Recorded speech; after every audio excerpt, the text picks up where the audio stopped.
It's Back Porch Sports, presented by Duck Club Bourbon. Scott Hamilton here, riding solo. Going to take a lap around the SEC for the next hour or so. And man, we have a lot to chop up. And not just football. Of course, football is the engine that powers everything. Football is our bread and butter. But man, what happened in baseball, again, for the SEC is absolutely incredible. Oklahoma winning the College World Series, defeating North Carolina in the series finale. 7th straight title for the SEC. 12 of the last 17 going back to 2009. The SEC, an absolute baseball juggernaut. And for all the problems that the SEC might or might not be having with football, and let's say they are having, baseball continues to be a point of pride, a point of domination. The 9th straight year that at least a team competed for a title from the Southeastern Conference. It's absolutely mind-blowing. I continue looking at these superlatives. 14 of 16 SEC schools have made it to Omaha in the 2020s. The two that haven't, Missouri and South Carolina. Missouri still, they're in the SEC. Haven't been since the 60s to Omaha. We're not going to even litigate that. But South Carolina won the whole darn thing in 2010, 2011, runners-up in 2012. And they've got a coaching change this year.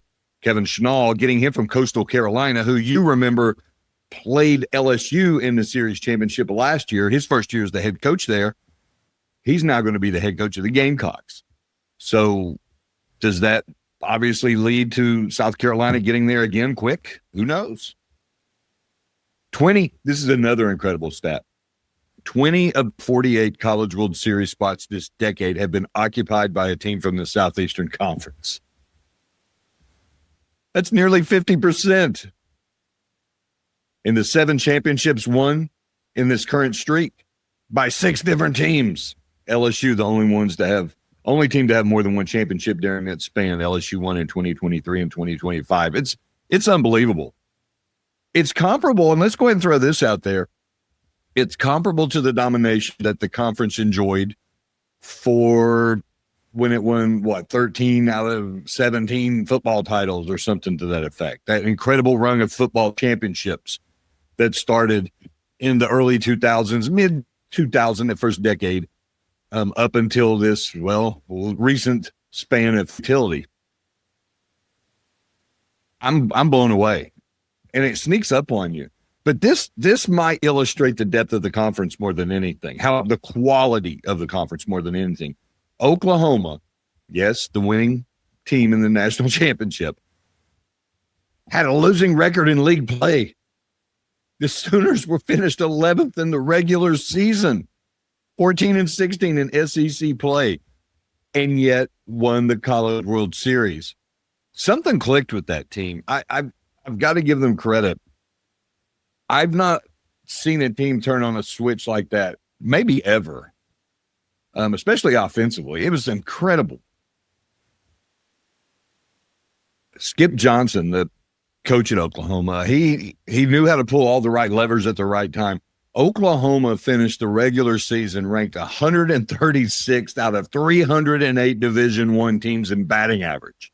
They were 94th in home runs, 143rd in runs per game, and 91st in ERA. So it wasn't like they had immaculate pitching offsetting the offensive woes. But something flipped in the NCAA tournament, and they were just squaring up the bat with everything. It was impressive. They looked like the 27 Yankees every time they went out. The lineup was just formidable as all get out. I can't say it enough. It blows my mind. It blows my mind. And it's something for the conference to hang its hat on as it continues to struggle with the reality that the playing field is leveled off a little bit, or significantly, actually, at least when it comes to the top 2 conferences, at least when it comes to the Big Ten and the SEC. Right there. And the Big Ten of winning titles, the SEC is not in football. But think about Indiana being the reigning national champions. Michigan won a title. Ohio State has won a title. 3 straight for the Big Ten. Not great. But hey, at least the SEC is baseball now. But this could be the year it all turns around. It could. This could be the year that the SEC gets back on track. Maybe it had to get its footing in this new era, this life after Saban, who was a stabilizing force, more stabilizing than I think we realized, certainly more than we appreciated. Maybe this is the year everything turns back around. And I have to think it'll begin with quarterback play. Connor O'Gara of the next round, he's our guest this week. He's going to join us later in the program. A lot of people know Connor from his time at Saturdays Down South. Outstanding columnist, and he's got a podcast now. He put out his annual rankings of SEC quarterbacks. We're going to go over that with him. And I think when we dive into this list, we'll realize that not only are these quarterbacks ranked according to where they stand in the hierarchy of QBs in the Southeastern Conference, but some of them would be equally high on lists nationally. We'll go over it with Connor O'Gara later in the program, but a little more non-football news before we move on with the program. 5 SEC players from 5 different schools selected in the first round of the NBA draft. SEC, again, has elevated its basketball product exponentially.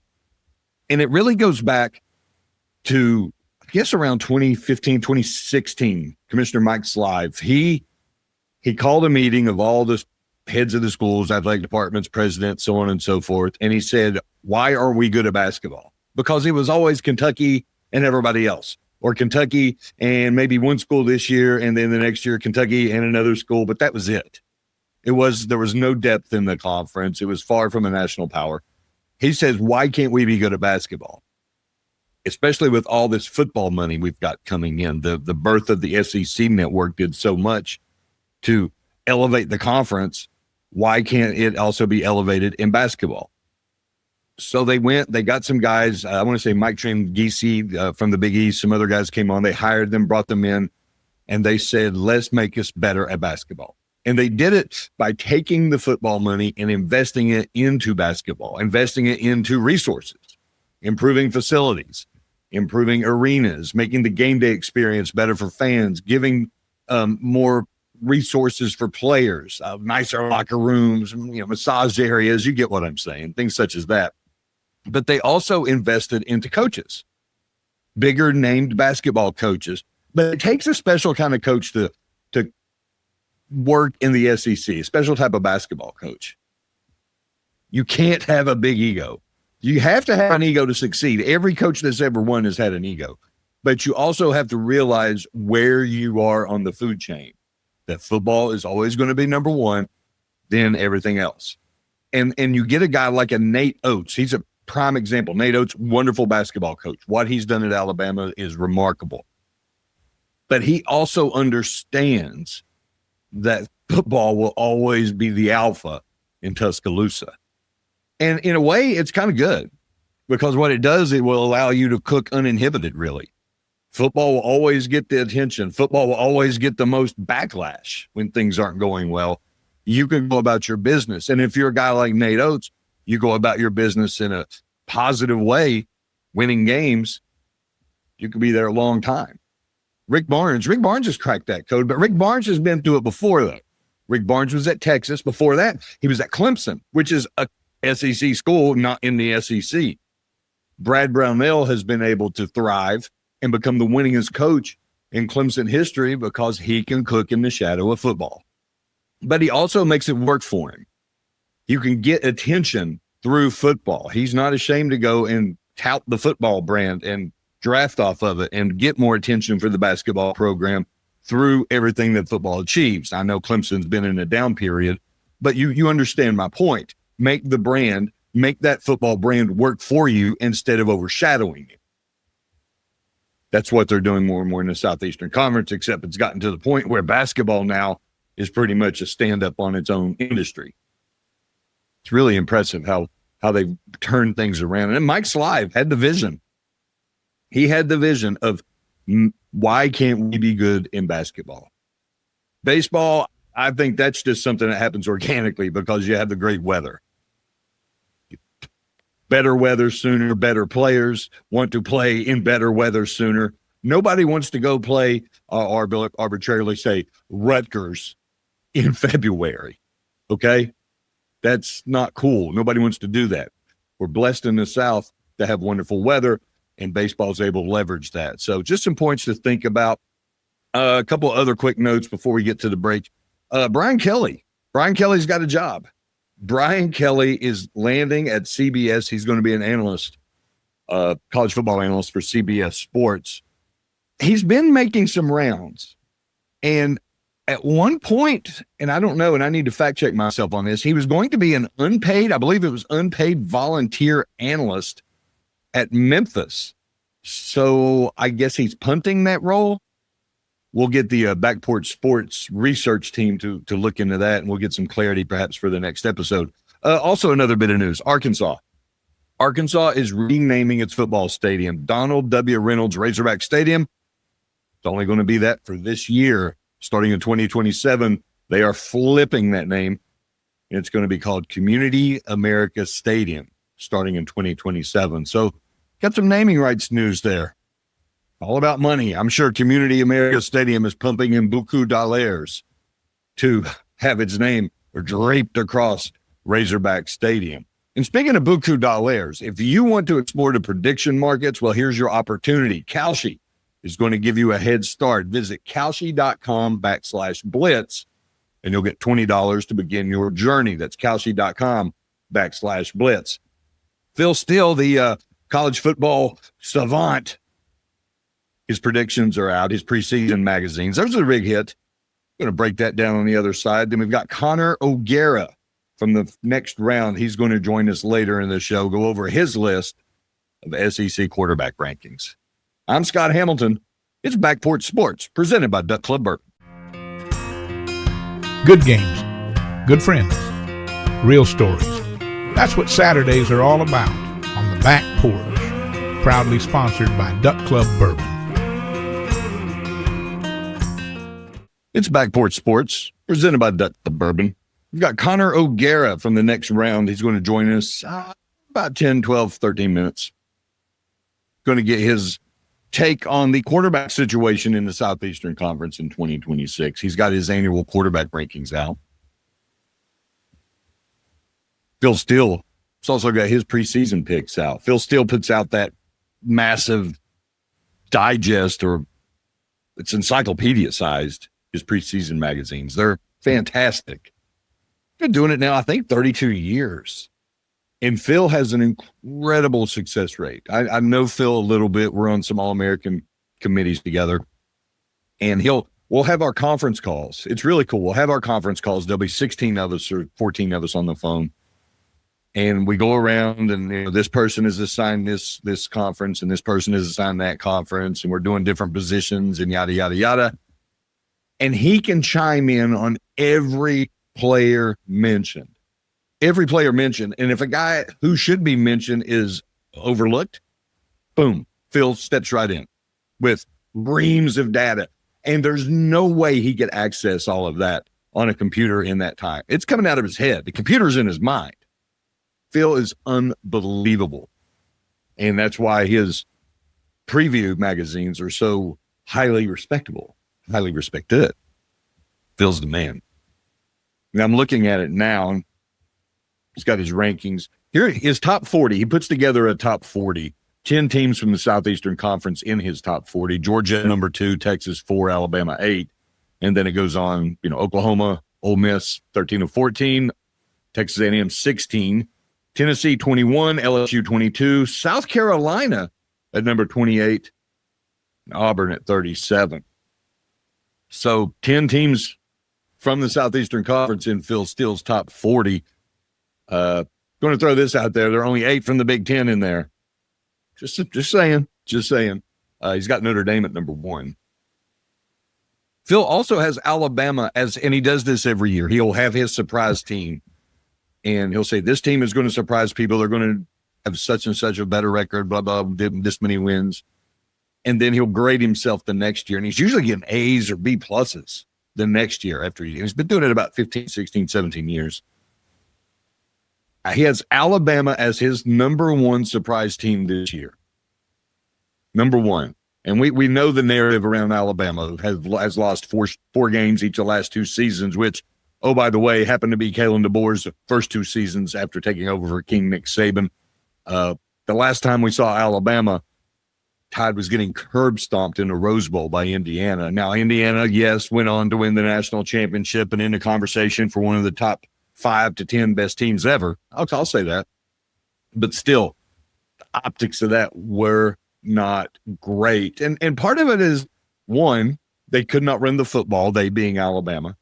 And 2, really small across the defensive line, undersized defensive linemen. One of the things that I have come to learn, and I've heard other coaches tell me this, I've heard it many times, you can tell the good teams from the elite teams primarily by taking a glance at their defensive line. Those guys just look different. They're a different type of athlete. The way they carry themselves, the way they are physically, obviously, the way they're made, not just giant cinder blocks, but guys who are actually carved out. And you could tell high hips, long arms. They're just different. Alabama hasn't looked like that across the defensive line. That's been a point of a serious attention for Alabama during the offseason. But still, there were a lot of positives. Alabama had that upset loss to Florida State, then went 9-1. Even the loss to Oklahoma during the regular season, that was a game that Alabama actually outgained the Sooners by almost 200 yards. They should have won that game. They didn't.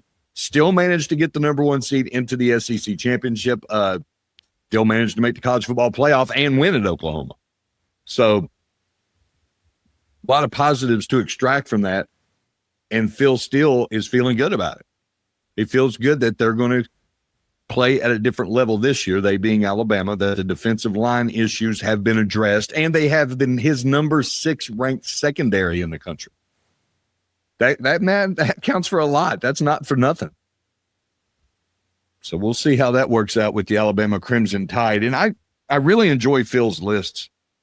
He has Texas, and he'll do it by position too. He'll rank not only his top 40 teams, but he'll do by position. He has Texas with the number 2 quarterback room in America, obviously with Arch Manning leading the way. Our friend Connor O'Gara of the next round. We'll see where he's got Arch Manning on his SEC quarterback rankings when he joins us next segment. He has Georgia 4th, Auburn 10th. Auburn 10th. I'm really liking that, and that tells me that he's got faith in what Alex Golesh is going to do, that he's feeling good about it. And he also has faith more than anything in Byron Brown, who came with Alex Golesh, kind of a handcuff deal, the coach and the quarterback coming from South Florida. Interesting take on that. He has Missouri with the number 1 running back room in America. A lot of that will be determined by the health of Ahmad Hardy. Remember, he had that shooting incident a few weeks ago, how quickly he recovers from that. I continue to look on down this list. The usual suspects. Texas, number 4, wide receiver. Remember Cam Coleman going from Auburn to Texas, another weapon for Arch Manning, as well as Hollywood Smothers. Don't sleep on Hollywood Smothers, running back from NC State, hit the portal, went to Texas. Really versatile player. He's more than just a running back. He's a guy that they can leverage out in the flats, running patterns out of the backfield, and so on and so forth.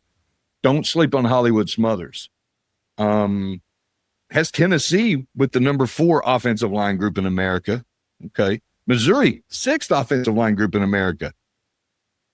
Look at Eli bumping up the O-line, at least in the eyes of Phil Steele. That'll be interesting to see how that plays out in Columbia, Missouri. We'll see what Connor O'Gara thinks, though, when it comes to quarterback play. Remember, Austin Simmons. Austin Simmons is the quarterback, presumably, at Missouri this year, going from Ole Miss. Starter for the Rebels. Hurts I think it was his ankle he hurt. Trinidad Chambliss comes in, never gives up the job. It was like the Wally Pipp situation with Luke Eric, you know. He's going to give up the job once he gets in the lineup. You can't get him out. How will he do, though, with a full season under his belt, especially under Eli?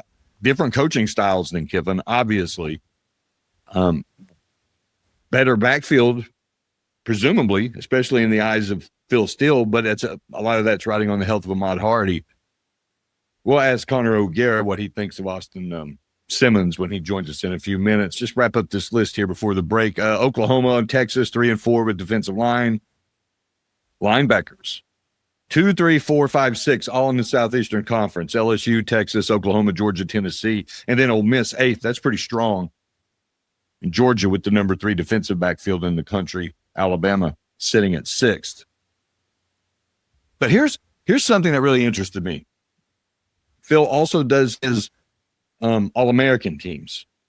The SEC had 4 first-team offensive players, 6 first-team defensive players, and then they had 3 first-team special teamers. Okay, that's great. But Arch Manning was second-team offensive quarterback. Dylan Stewart from South Carolina, the wonderful edge rusher, second-team defensive end. My point is this. These guys were slam dunk first-teamers last year.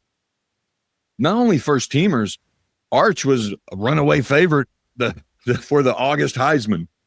Dylan Stewart was a top 5 draft pick in the NFL if he had chosen to go out. Neither had the season they were expected to have. Dylan Stewart had some injury issues that plagued him basically since the Virginia Tech game in the opener in Atlanta. And Arch got off to that awful start against Ohio State, but got better. Played really good down the stretch. I'll defend him night and day the last few weeks of the season. I thought he looked absolutely fantastic. But it's just interesting that this time last year, these guys were going to dominate college football. Just never know. You just never know. We'll see what Connor O'Gara thinks, specifically about Arch Manning when he joins us in a few minutes. Where does he have Arch Manning on his list of SEC quarterbacks? And who on his list might make the biggest jump during the course of this season and will be higher on that rankings when he does it again at the end of the year? We'll ask Connor O'Gara of the next round on the other side. It's Back Porch Sports, presented by Duck Club Bourbon. From the blind to the back porch, some traditions are built to be shared. Duck Club Bourbon, real heritage, no gimmicks. Proud sponsor of Back Porch Sports. Football season's still a ways off. We're in the middle of talking season, talking about this coaching contract, talking about this transfer portal class, talking about who's going to be preseason number 1 in this, that, and the other. You get what I'm saying. One of the better lists that I've come across so far has been SEC quarterback rankings, and it's by our friend Connor O'Gara. He's joining us now. Connor, first of all, congratulations on your new job. I know you spent a long time at Saturdays Down South. Now you're the host of the OG Kickoff podcast. It's part of what the Next Round has going on. Tell us about the podcast. Tell us about the Next Round. Tell us where people can find it. Yeah, I appreciate that. One of the blessings of being laid off after 10 and a half years with a company was that they basically said, look, you built the podcast. You built what we did with Saturday Down South podcast. We think that, you deserve to have the feed. And I was really, really grateful that they gave me the podcast feed to be able to take with and do with what I saw fitting. So obviously we weren't going to keep the name Saturday Down South podcast, something that we had been doing since 2017, but we're able to transform it into the OG Kickoff and continue to do what we love to do, which is talk about college football. We talk mostly about the SEC, but being able to find the right partner was going to be really important for us. And so getting to work with the Next Round and those guys who have just been crushing it in radio for such a long time, before they started the Next Round and what they're doing there, it just made all the sense in the world for us. And so we've been able to partner with them. Hopefully we're going to be able to do some really big things during the season as well. But it's been a lot of fun, and continuing to get to do this has been, a blessing that's come out of what was obviously a really frustrating time. Yeah, I've been down that road a few times, and we'll litigate that over a few cocktails down the road. But I will say this: you've always been one of my favorite journalists when it came, in general. I always enjoy your work, and I think you're just a wonderful guy. But your expertise when it came to the Southeastern Conference was it was irrefutable, the depth of it, and I really appreciate when you put lists like this together. So I guess that's a long-winded way of getting into my first question. I look at this list, 1 through 16, the presumed starting quarterbacks in the Southeastern Conference this football season. What's the number one thing you do when you begin putting together a list like this? I know you have to do a lot of research. You have to have a significant amount of institutional knowledge. but what's the very first thing you sit down and you say, okay, what do I need to look at before I make this list? I put myself back in the schoolyard. I make it a schoolyard draft. I say, if I'm picking a team and I need to be able to have a quarterback to go win me a game, how would I pick? And that's difficult because obviously surroundings, it tries to really even out the surroundings and neutralize them so that, oh, this guy's in this spot and he's going to look better and his numbers are going to be better at the end of the season. I try and just take it for, all right, if I had to go win a game tomorrow, how would I pick these guys? And so that's maybe a little bit different because if you just want to do a list of the most accomplished quarterbacks, all right, that's how you're going to do it. If you're going to do a list of who I think will put up the biggest numbers in 2026, you do it a different way. I do it with a schoolyard draft. And until I have more evidence to push me in a different direction, that's the way that I feel most comfortable doing it. And yeah, certainly stats go into it. And there are a lot of different statistical data points that I think back up my arguments for certain guys as opposed to others. But yeah, it's a process that I like to be able to do every single year. And Lord knows it's going to change. I mean, I'm not sitting here saying like, this is how I think it'll shake out 1 through 16. And this is how everybody's going to feel about these guys at the end of the season. I think a lot of guys could rise. I think a lot of guys could fall. But this is how I feel about each of those guys as we sit here in June. Yeah, I think you nailed it. I just have a couple of questions as we go through it. And I don't want to go through the entirety of the list. And again, people can find it on your social media. Go to X at CJ O'Gara. Trinidad Chambliss, number 1. I think that was a no-brainer. But I'm going to go ahead and let you explain for yourself. What is it about Trinidad Chambliss that you felt made him the top-rated quarterback going into the 2026 season? When the bullets are flying, there's nobody better. And that's a crazy thing to say about someone that at this time last year, we're like, wait a minute. Who? Trinidad Chambliss?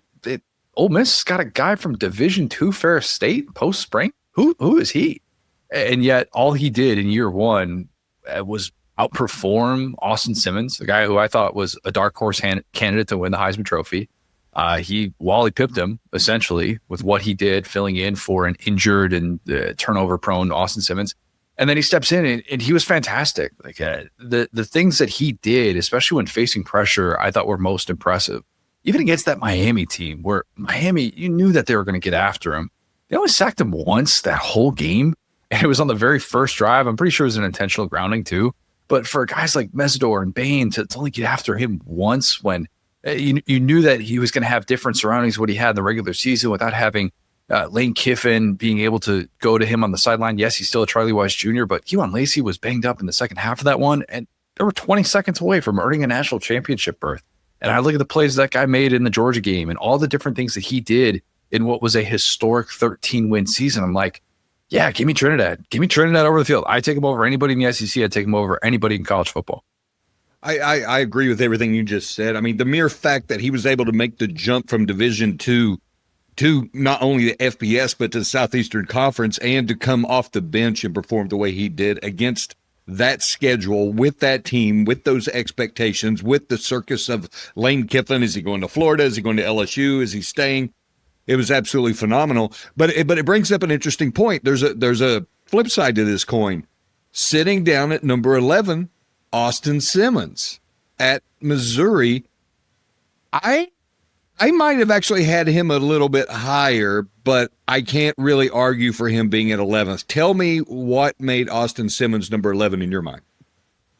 It's still intriguing to me because, like I said, at this time last year, I'm going, you got friends don't let friends spin on preseason Heisman Trophy favorites, trademark pending.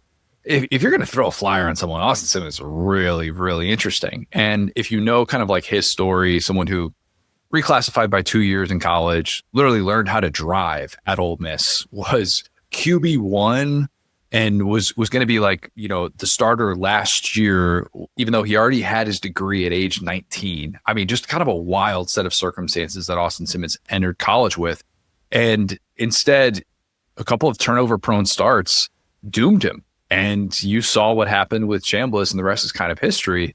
And so there's still this intrigue that I have about his game because I don't think maturity is an issue with him. And I still go back to what he did in relief of Jackson Dart with that drive against Georgia to kind of stabilize things. And he leads that touchdown drive, and it turns out to be the most important drive of Ole Miss's season. And so, I do think that there's a lot to like, even though clearly he needs to improve from a decision-making standpoint. You can't be turning the football over in that Lane Kiffin offense and, and hope to keep on to your job when Trinidad Chambliss plays as well as he does.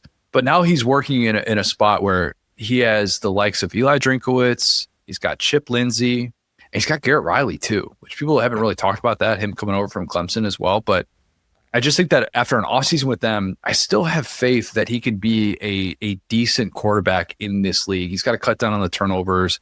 And I know we try and eliminate the surroundings when it comes to like quarterback rankings in the preseason. At least I try to. I'm very curious if Ahmad Hardy, who obviously is working through a lot to be able to return after he was shot at the concert this summer, like that could determine his ceiling. But I'm still intrigued by Austin Simmons, and I want to see what it looks like in that Mizzou offense. I think it's safe to say that he would probably be the one that we could expect to have the highest jump when you do a re-rank around New Year's. Maybe Kamario Taylor. Kamario Taylor would be my pick there, actually. I think Kamario Taylor's electric. Really, really fun player. Limited sample size last year. And I know that he is not necessarily someone that's got these reps that make you go, oh, wow, that guy's going to lead Mississippi State to a playoff berth or something like that. Like, I'm not saying he's going to do that. But the plays that he showed he could make as a true freshman in the Jeff Lebby offense kind of has me on notice. I think he's going to get progressively better. Now, the question is, what does the schedule yield? Because you look at that schedule, and before November, I think there's only going to be one game that Mississippi State is favored.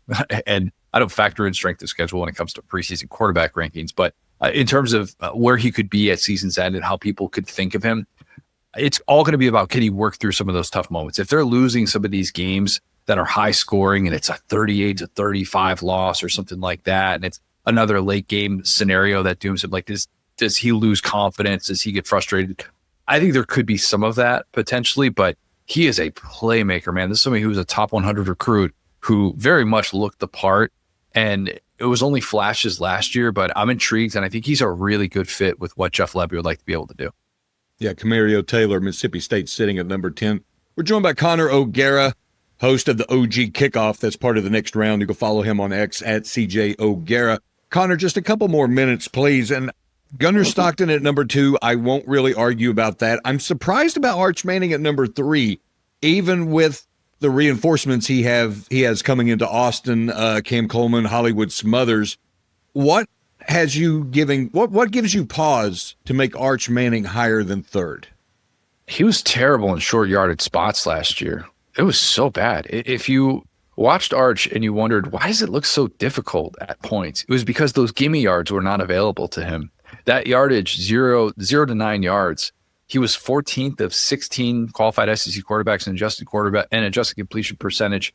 And those were the areas where his mechanical issues really held Texas back, I thought. Now, he did a lot of things down the stretch to make me feel like this guy who's kind of figured it out. We talk about all the offseason hype. He was never going to live up to that last year. And the only way he would have is if he would have won a Heisman Trophy and then gone on to be a number 1 pick in the NFL draft. And that wasn't going to be necessarily in the cards for him as a year 1 starter. But that's such a simple part that he's shown he can do before. The year before, he was so much better in those spots. He's 92% adjusted completion percentage on those types of throws. So, like, it's there. But if you're telling me that the gimme yards are still a little bit of a question mark, I'm gonna say that I have questions about his game and his overall upside, because he can do so many things well. And that's why there are people that still want to put him in these discussions and still want to have him on every quarterback rank going into the year. Because, like, dude didn't even play like well by his standards. Still 37 total touchdowns, 3,500 yards, and still looked the part in a lot of different ways. But yeah, he's got to be able to improve in that area, and everything will look easier for Texas if he can do that. How much of Lenore Sellers being at 4th do you put onto the offensive system that he's going to be in going forward with Kendall Browse? Yeah, it's tough because I'm essentially giving him a do-over.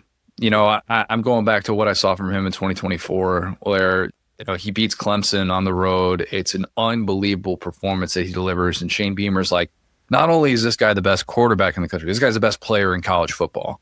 And it was kind of hard to argue with the things that Lenore Sellers did in the latter half of the season. And we know how it plays out last year. He has Mike Shula in that offense. Whatever they were trying to do, it did not work out at all. The offensive line was terrible. And Lenore's regressed. And the question is, what's he going to do? Can he return after a year in which he took 40 sacks? Like, the pocket presence needs to be better.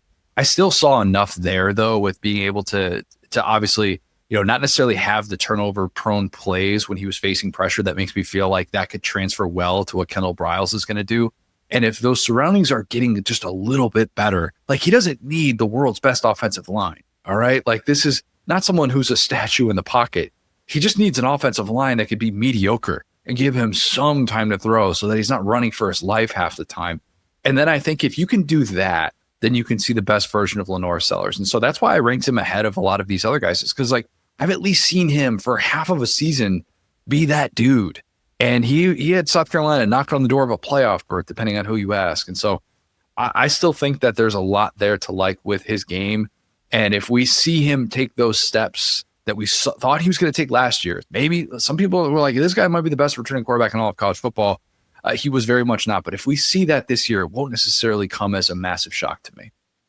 I think also, and I agree 100%, the offensive line was atrocious. That was the first column I wrote after the Virginia Tech win they had in Atlanta to open up the season, that he'll only go as far as the offensive line will let them, and that means the team will only go as far.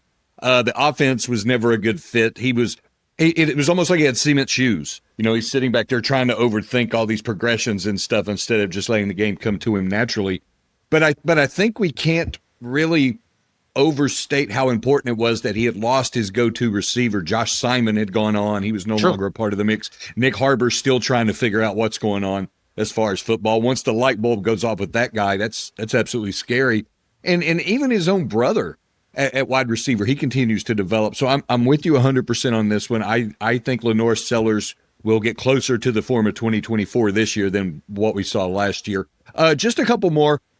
This one really has my attention, and I'm agreeing with you again, not just because you're a guest on this program, but because I actually think you nailed this one. Byron Brown at Auburn.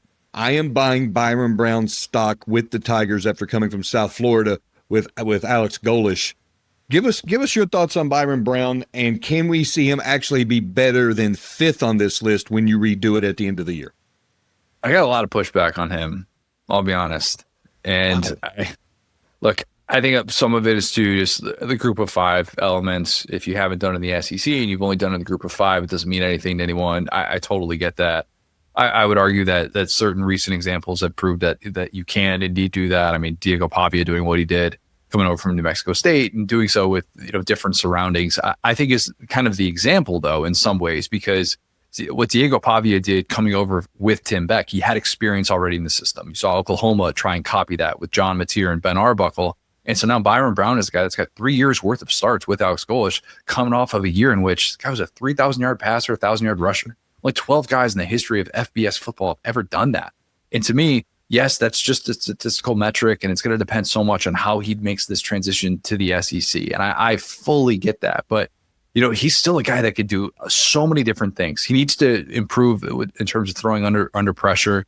That's an area where, like, if you just took his adjusted completion percentage from what he did last year and put it into the SEC, he'd be dead last in the SEC. That's not good. That's got to get better, especially if he can't break tackles in the same way that he did at such a high rate against mostly defenses in the American. But I like everything that's on the table. I'm not worried about the hitch in his throwing motion. If his receivers can catch the football, if he can get rid of the football on time, I don't care about that stuff. I'll let the next level people figure that out. But I think he's capable of having a lot of success. And if you give me a guy that, like, on day one, you're telling me, oh, he could be a dual threat and, like, go win you a game that you have no business winning, it's not going to surprise me at all. So I think he's being slept on a little bit. I would have him higher on these rankings than I think the consensus does. Wow. Okay. I agree. The only thing I might have done, I might have flipped him with Marcel Reed, because I think Marcel Reed is a fantastic, had some loose throws last year, little turnover prone at times, but I think Marcel Reed has a tremendous ceiling as well. I presume you're taking John Mateer, a dead center of these rankings. Is that healthy John Mateer, or is that unhealthy John Mateer? That had to be the wild card there. Other than that, Sam Levitt, is it merely the transfer portal part of it that's giving you some pause on that? I mean, Sam Levitt had a pretty good career out west. You want to see how he does in the Bayou, I guess, first.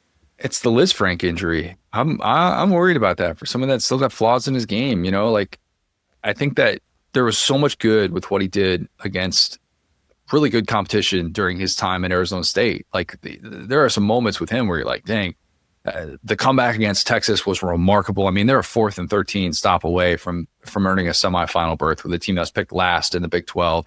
And then last year, like, he navigated Texas Tech's defense. Even what was kind of a lost year for him, he did some really good things. Now, what I worry about is the Liz Frank injury and what his mobility looks like, not having that spring to be able to learn the Lane Kiffin, Charlie West Jr. offense. Don't give me the mental reps garbage. Like, I don't care about that. It's physical reps. What does it look like when the bullets are flying? And I have this thing in the back of my brain that's like, man, he's still capable of those grenade games. And we saw it last year when he was healthy against Mississippi State. Like, Mississippi State doesn't have a home win against SEC teams in the post-Mike Leach era, but they do have a win against Arizona State. And it was in part because Sam Leavitt struggled mightily in that game against a big-time atmosphere, which was what they had that night. And so I do kind of look at some of that and go, man, I wonder if he's going to have some of those dud performances, and if that's going to all of a sudden make us kind of question what his potential is, because he's got a little bit too much of that YOLO ball for me, and not in like a Trinidad Chambliss against Georgia sort of way, and like buddy, you need to just get rid of the football, take the easy out. You don't need the home run play. And if he were healthy, I'd have him higher on this list, but because he's not, that gives me a little bit of pause. You know, I had Liz Frank surgery. It sucks. It seems like it, right? I've got 2 screws still in my foot from it. And at the time, it was initially diagnosed like on the field as a broken foot. But then when they got in there and looked at it, and they went, oh, it's Liz Frank. And it's like 1,000,000 to 1 shot when you get it. It happens to ballerinas and football players. And it is, I have 1 foot bigger than the other now still. It's not cool, but I digress. We'll chop that up as well. He's Connor O'Gara. Connor, again, an outstanding list. Before I let you go, what's on your next podcast? What are you working on? Tell us what's happening. Yeah, I appreciate that. We have on the podcast that's dropping on Thursday, we have Dud of the Decade, we're calling it. Which program has had the worst time in the 2020s? We have 2 very clear leaders in the clubhouse. I'll give you one of them. One of them's Auburn. And then a lot of other teams that we dig into, that we ask the question like, who is just straight up not having a good time? How bad has this been for these programs in the 2020s? A lot of context that went into it. I looked up in my notes. I'm like, dang, I've got like 4,500 words worth of notes in this podcast. Good to go. So a lot of fun discussion that my co-host Will Ogburn and I get into, digging into the Dud of the Decade. And then Tony Catalina, who covers all things Texas A&M for 24/7 Sports, he joined us as well to kind of dig into what year 3 looks like from Mike up. And where can people get your podcast? The OG Kickoff, wherever you get podcasts. Apologies, I've got like thunder and lightning going on. I'm not sure if you've heard that. We've got like a mid-afternoon typical Florida storm that's rolling in here. So if you've seen me like jumpy a little bit, we had like a loud thunder going off here. But yes, the OG Kickoff, wherever you get your podcasts. The next round on YouTube. If you're more of a YouTube podcast watcher, you can subscribe there and see all of our great content. All right, he's Connor O'Gara, host of the OG Kickoff. You can follow him on X at CJ O'Gara. Connor, outstanding stuff. I really appreciate the list, brother. Appreciate your time as well. Thanks, man. All right, it's Connor O'Gara, host of the OG Kickoff. Stick around. We'll be right back. We believe Saturdays are built on family, tradition, and the stories that stick with you. Duncan Williams helps protect the legacy behind it all, today, tomorrow, and for what comes next. We're making a final lap this episode of Back Porch Sports. I want to thank Connor O'Gara from the next round for joining us on the Duncan Williams Asset Management Hotline. I've known Connor for a long time. Absolutely fantastic journalist, especially when it comes to matters in the Southeastern Conference. Connor's knowledge, his institutional knowledge, out of sight, and love his perspective. Good writer too. And make sure to check out his podcast, the OG podcast. That's on the next round. Connor, one of the really good dudes. The OG Kickoff. That's the name of his podcast. The OG Kickoff. Have to make sure we check that out. Couple of thoughts over these final minutes. I'm okay with Trinidad Chambliss being number 1 on his list. What we saw Trinidad Chambliss do in the playoff was phenomenal and came within a whisper of beating Miami. I don't see why he can't run that back. How will Pete Golding handle him, though? Will he handle him with more freedom even than he gave him last year? Because remember, Pete Golding was the head coach during the playoff. How was that dynamic? Obviously, was working out. Trinidad Chambliss getting the extra year, going the legal route to do it. He's got a lot on the line as far as his pro stock. Is he a pro player? He's not the biggest guy in the world, but does that even matter as much anymore? The game has changed so much. The 6'5" stand-up pocket passer doesn't really exist that often. We don't see it too much. I mentioned it to Connor. I'm going to go over it again. I would have had Arch Manning second. He's got Gunnar Stockton second. I don't know. Lenore Sellers fourth. Once more, it's all going to be predicated upon how he adapts to the Kendall Briles offense. What was happening with Mike Shula was not good. Mike Shula was never the guy to be the offensive coordinator at South Carolina. When Dow Loggins left, took the head coaching job at Appalachian State, Shane Beamer should have done his due diligence instead of just promoting Mike Shula. Mike Shula had been working with the quarterbacks, and he got promoted, but Shane Beamer should have done his due diligence and found somebody better suited to run a collegiate-type offense. What Mike Shula was doing had so many different pro concepts in it that it blew Lenore Sellers' mind. He's still developing, dude. He's still learning. He looked, and you could see it throughout the course of the season. You could see how he was thinking instead of playing. And I know it's cliche. We say that all the time. But it was really true. You could it's like hear the wheels turning in his head inside of his helmet while he's trying to go through his progressions. And he had so much going on, and he looked nothing like the player he did in 2024, or at least not as often. And it didn't help that the offensive line was hot garbage either. That was the first column I wrote coming out of the gate. Once more, when they beat Virginia Tech at Mercedes-Benz Stadium, I wrote the column, South Carolina will go only as far as its offensive line will take them. Well, it only took them to 4 wins, so make of that what you will. He's got Byron Brown fifth. We mentioned Byron Brown. Huge upside for him, and I know he's coming from the group of 6, but I still feel pretty good about his chances of succeeding on the Plains. Marcel Reed, 6th. He tightens up a few things. I can see him jumping to 2 or 3 on this list. I really can. John Mateer at 8. Which version are we getting? Is he healthy? When he's healthy, he's a dude. When he's not healthy, there should have been probably somebody else in the game. Sam Levitt, lots of bona fides coming from Arizona State. And I'm bouncing around here. Austin Simmons, we mentioned him earlier. Here's the one that, well, there's 2. There are 2 that have my attention. Kenny Minchie at Kentucky, back up at Notre Dame, transfers to Lexington, is going to play for Will Stein. Will Stein, first-year head coach at Kentucky, former offensive coordinator at Oregon. And that's a whole deal there. How are they going to adapt with losing both coordinators? I'm curious to see, one, how physically capable Kenny Minchie is. He's obviously talented, or he wouldn't have been on the Notre Dame roster.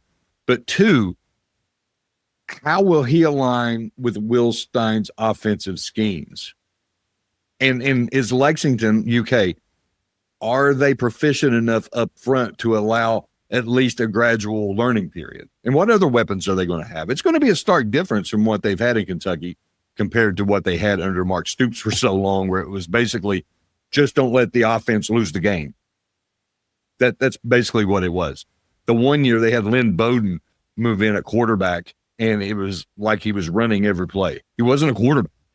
He was a receiver / running back / quarterback. And I actually put him on my Heisman ballot that year. I think I put him 3rd because he was unbelievable, but he was literally all they had. Everybody else was just sort of standing there.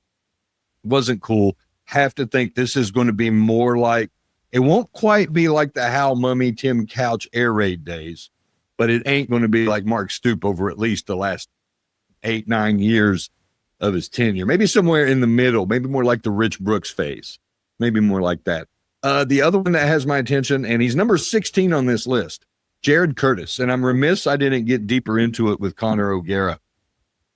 Jared Curtis, highest rated quarterback in the class of 2026, 5-star athlete, presumed to be the day 1 starter for the Commodores, taking over for Diego Pavia. Very different skill set, very different body, very different attitude, I would presume. How is that going to work out at Vanderbilt?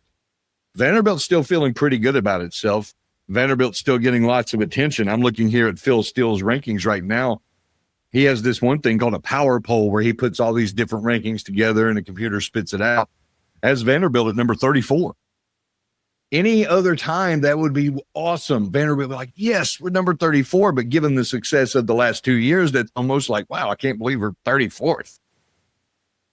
Will Jared Curtis do something to either validate that ranking, or will he do something to maybe dispute it? It's going to be a fascinating football season. We've got more to talk about. We'll do it again next episode.